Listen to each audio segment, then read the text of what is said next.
Hi guys.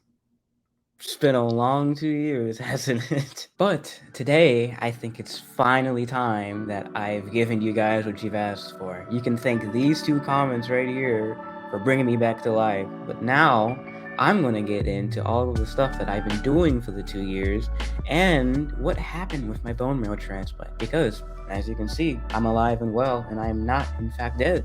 But before we actually get to what happened to me after the transplant, we should talk about what happened before the transplant. Now, way before, I mean like in June before the transplant, me and my dad got the confirmation that I would be getting the transplant in the first place, which was a big deal for us. In fact, way back then, the death toll percent was around 70%, which was wild. But then, a literal miracle happened. What happened was, rather than it changing from 70% in the span of about like a year, it turned into 10% around the time when we decided to finally go through with this bone marrow transplant. And in preparation for the transplant, we had to do a whole lot of stuff. We had to constantly drive back and forth from our house in Fairfax all the way over to Washington, D.C., pretty much all the time. And you can see how that's very, very taxing, like on us mentally. But no matter what, we still decided to go through with it. And, well, it ended up causing this amazing story you see here. Now, during one of these appointments, one of the nurses randomly came up to me and they said, Paige, you may be obliged to have a visit from Make-A-Wish. Now, I thought this was insane. So, of course, I looked up literally every single rule, every single regulation. I literally did everything. And what I figured out was I could do a shopping spree. And in this shopping spree, I got all of the stuff that I needed for my bone marrow transplant. Literally everything that I would need to record these very videos to send to you guys because I knew that someone out there would need them. And after all of that stuff, the transplant came, the transplant went. You guys can watch all the videos right up here to see my whole process through that transplant. And soon I ended off making top 10 pains of my bone marrow transplant video. And, well, I sent it. Soon, me and my dad would leave for the Ronald McDonald House, which was pretty fun. We stayed there for about 2 months and did a whole bunch of stuff. And soon, I found myself going back to my regular house because at that point, I had healed enough to shovel snow in freezing conditions, and I was also able to work out for like the first time in months. So everything was in the up and up until another tragedy struck. Soon, some of the side effects from the bone marrow transplant would begin to show their ugly faces. The graft versus host disease that was inside of my body from the transplant would soon lead to a massive problem inside of my stomach, which would give me, well, the runs. And so I had to go to the hospital for about a month in order to get that fixed. And throughout that entire time, a whole bunch of very, very sad stuff happened. I had what I call the spaghetti incident, which is basically a scariest moment in my entire life where it felt like 1,000 personalities were all fighting for control over me. It was frankly terrifying.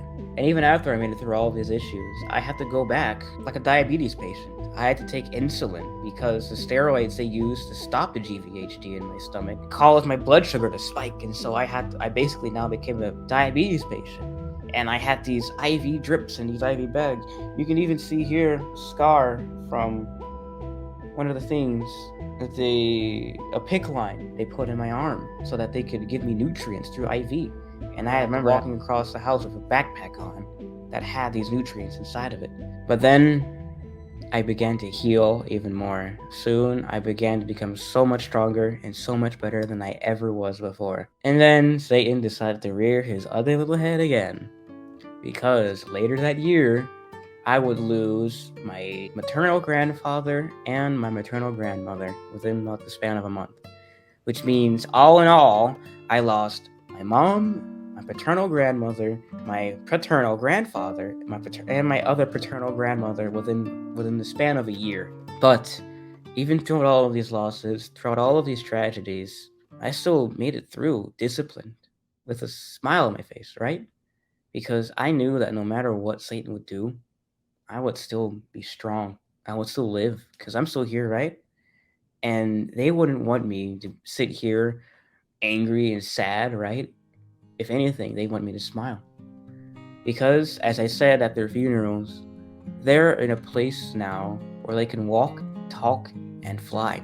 So, what's the point in being mad? And with that, I pretty much have rounded up everything that's happened to me throughout all this time. All in all, you guys really haven't missed much. Right now, my biggest problem is just my knees, which are having a bit of a pain problem because of the chemotherapy.